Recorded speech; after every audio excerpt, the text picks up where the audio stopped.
It won't let you remember. Sorry. Hey y'all, welcome, or if you're new here, welcome back to my channel. My name is Rayma and I like to talk about books. I like to talk about other things too, including being a 30-something, being a homebody, but I mostly like to talk about books. And today I'm here to introduce myself or reintroduce myself using the booktube newbie tag.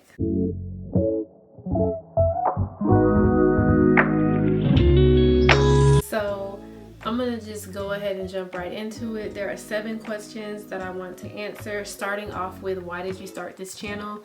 So I started this channel actually in 2017. I had just graduated with my undergraduate degree and I wanted to get back into reading because I had fallen off. Like school, I was only reading materials for school, and then just being in college, a lot of social things were going on and reading kind of fell by the wayside for me.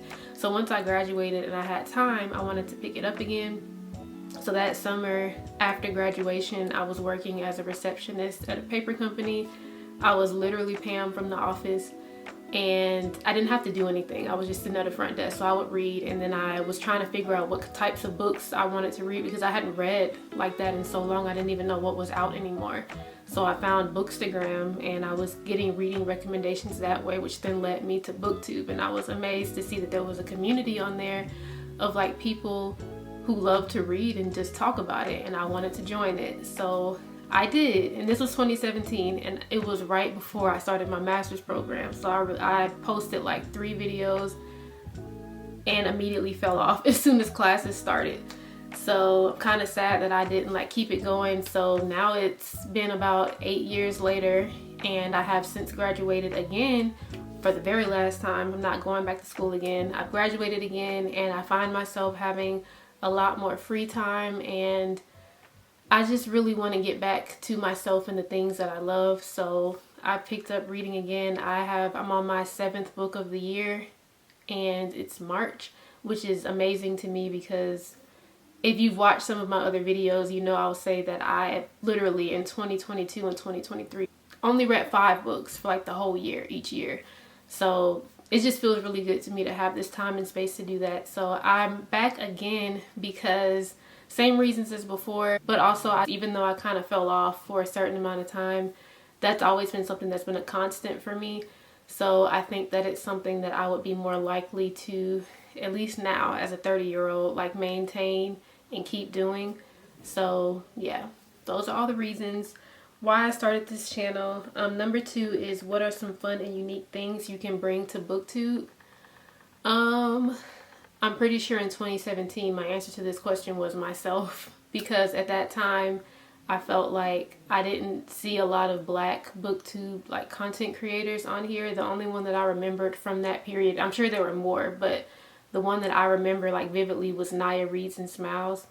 But now I'm back on here, and I've found like a lot of Black booktubers, which is great. The representation in that area to me is like better than what I remember it being. So I still feel like myself, like me bringing myself to the platform is my unique thing. But I will say that you would think that people who read books tend to be more on the introverted side, which I'm sure there may be some truth to that, but I feel like all of the people that I follow seem to be very outgoing. At least when I watch their videos, they're very energetic, and I'm definitely more of an introvert. Have always been shy and don't really like, I have some extroverted tendencies sometimes, and I'll do things, but like there's a nervousness to being seen sometimes, and I don't know. So I guess representation in that way for anybody feeling like they're afraid or they don't think that they have what it takes to do this, I think that I could bring that as something special. Also, I'm sure that we're all, to an extent, somewhat sentimental people. Like, we get nostalgic about things. I wrote my dissertation on media-induced nostalgia in terms of Black television shows. So any way that I can incorporate that into a video, I'm definitely going to, which I did with the last video that I posted, The Books That Made Me.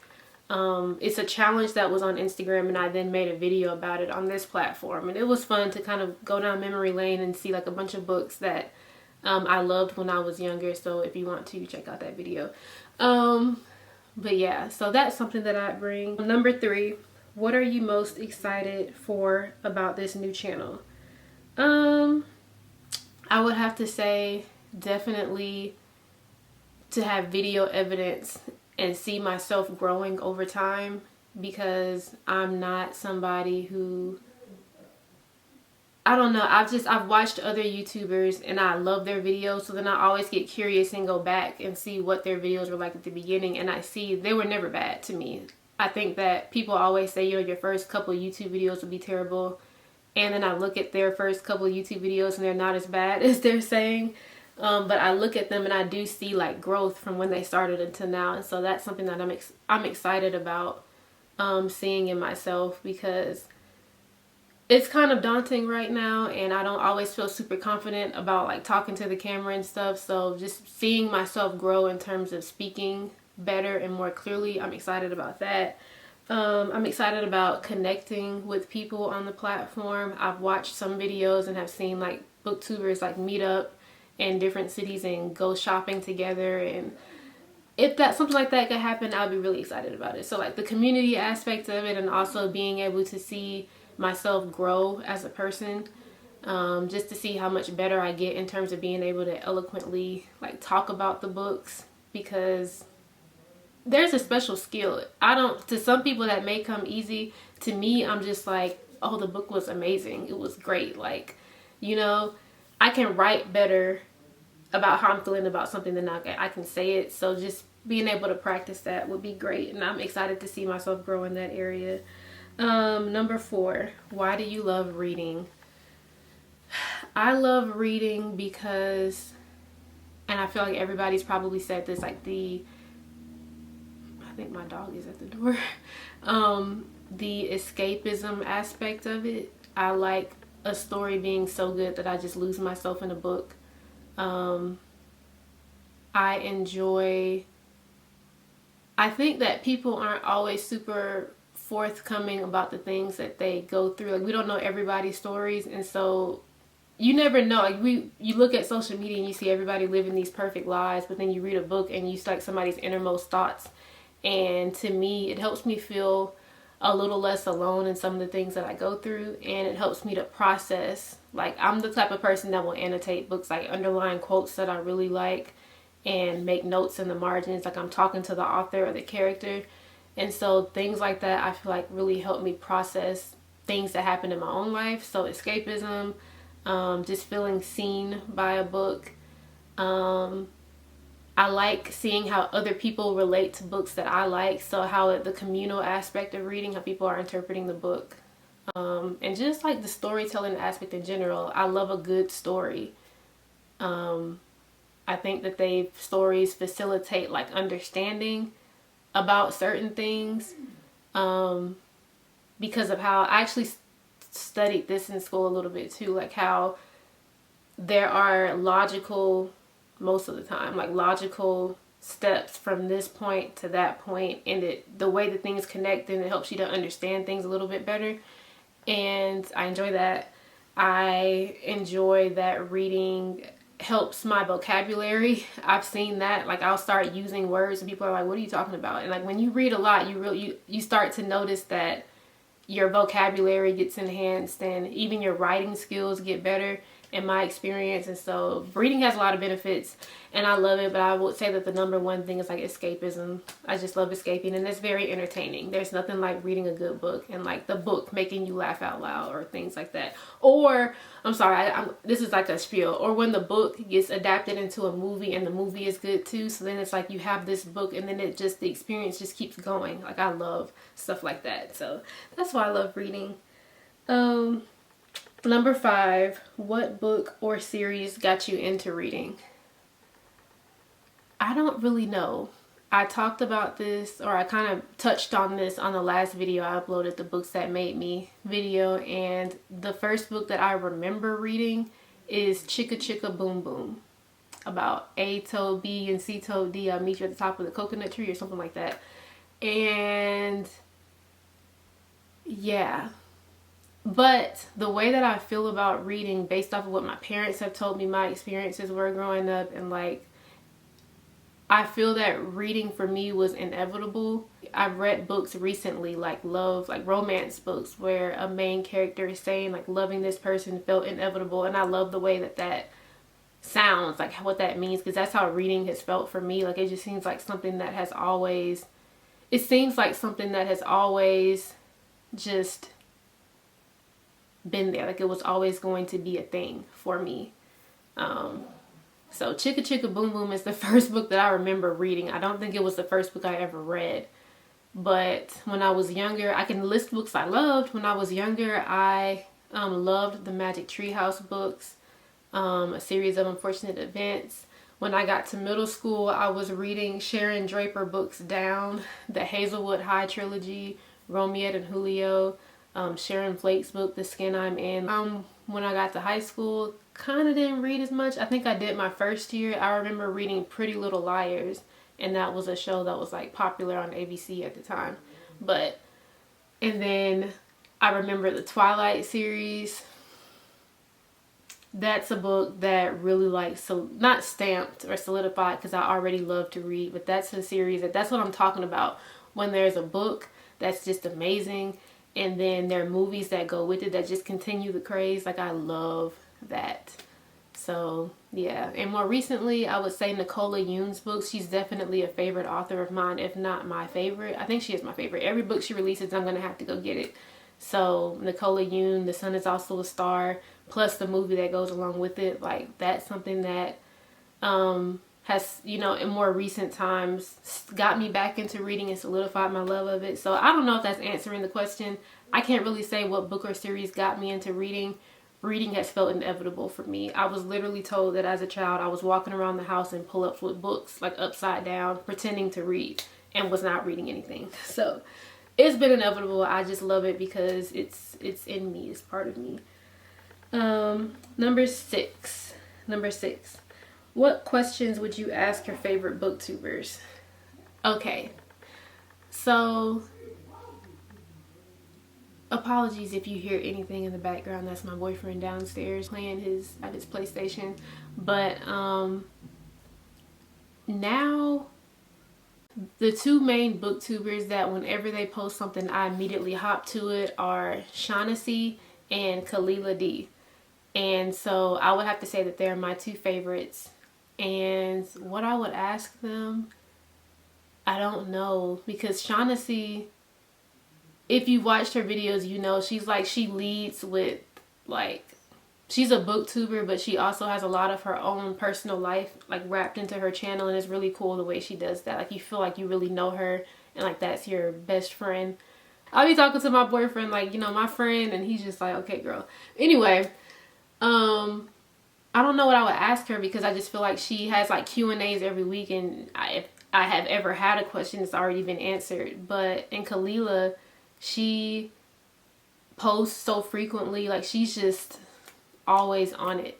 Like, she's very just, I don't know how to describe it. She's just very super, both of them are very consistent. I would probably definitely ask for tips on how to stay on a schedule, because she is popping out the videos like maybe every 3 or 4 days. I don't know. And I'm just wondering, like, her work ethic, both of them, but Kalila, her work ethic is just like out of this world. So for her, I would probably ask like for tips on how to stay consistent, you know, even when things around you may not be allowing you to get done what you need to get done. I think that she's really good with like productivity, so that'd be a good question that I could ask her. But in general, for the both of them, I think that I would ask if they will do another like booktube meetup, because there was some video that I saw with them. I think they met each other and then they went to like a bookstore and shopped around and stuff, and it was really cute to see like different booktubers like come together and do something. Like, are y'all gonna do another one of those? Because I like to be a part of it. But yeah, I don't know, no real questions, just comments. And all I have to say is that they both have beautiful channels, and I love watching them, and I hope that I know that they will keep up the good work, and I hope they know that they have people rooting for them like me. Number 7, what challenges do you think will be the hardest to overcome with starting a booktube channel? So I think I touched on this a little bit before, but I'm definitely a person that is in my head. I'm more of a writer than I am a talker. And so, you know, when you're writing, you can write something out, edit it as many times as you need to, and then it's like the perfect thing. But when you're talking, you have one chance to get that right. And so this is hard to me. Like, this one isn't so hard, but like other videos when I'm trying to talk about a book and say what I loved about it, like me being a person that's in my head and I lead with feelings, and I'm not so good at always verbalizing how I feel about something and like the precise words, that's a little difficult. And so me choosing to do this as somebody who, it would make more sense, I think, for me to start a blog. But I wanted to vlog because I think that this will help me in an area that that I would like to grow in. And so that aspect of it, I think, you know, just strengthening that muscle of verbalizing and being able to succinctly talk about a book in an effective way, that will be a challenge. But I think that's a good thing because like I said earlier, I want to see myself grow in that area. What else? I work 9 to 5. I have a remote job, so that makes it a little bit easier. But working all day means that I have to be really intentional about finding time to do this. And that can be a little difficult. Like, I finished work today at 5, went straight to the bathroom, tried to do something to my face, and then sat down to film this video. And just creating time for that, like, it's not the easiest thing, you know. So that's another thing that I'm gonna have to do, like make sure that I'm super intentional and structured when it comes to time. And the comparison aspect, it's really easy, I think, to see other booktubers that are just starting out who may be growing at a faster pace than you, and seeing people talk about books a lot more eloquently than you feel like you do. And that can be discouraging sometimes. But so that could be a challenge, but you know, it's all about perspective. And yeah, I don't want to keep going with like challenges, but I do see those as being challenges. But it's all right, because what's for everybody is for everybody. Like, you know, what's for you is for you, what's for them is for them. You just have to keep going. So I think that at the end of also, it's just kind of scary to put yourself out there. Like, I don't know who's watching this. I don't know what you think about me. It helps that I'm talking to a camera and I can't see you behind your computer screen, but like, just the thought of people like seeing you, being seen, somebody scrutinizing your presence, like having these opinions about you, like that to me is scary. But I'm gonna do all of it anyway. So these are challenges that make me a little nervous, but the point of the story is I'm gonna do it anyway. And I don't want to continue to harp on what the challenges might be, because I'm gonna do it anyway. And yeah, it's all about perspective. At the end of the day, I'm very excited about this. I'm excited to be back, and I think I'm gonna end the video right here. In the meantime, I just want to thank you all for being here. Like I said, if you saw me post a video like this in the last couple of weeks, no, you did not. This is my first one. It's my first one. But yeah, thank you guys for being here. Thank you for just being supportive. Those of you who have already been here and like have commented sometimes on my videos, that means a lot to me that somebody's seen what I'm doing and said something. So yeah, hope to see you all soon. I will see you all soon. Stay safe. Bye.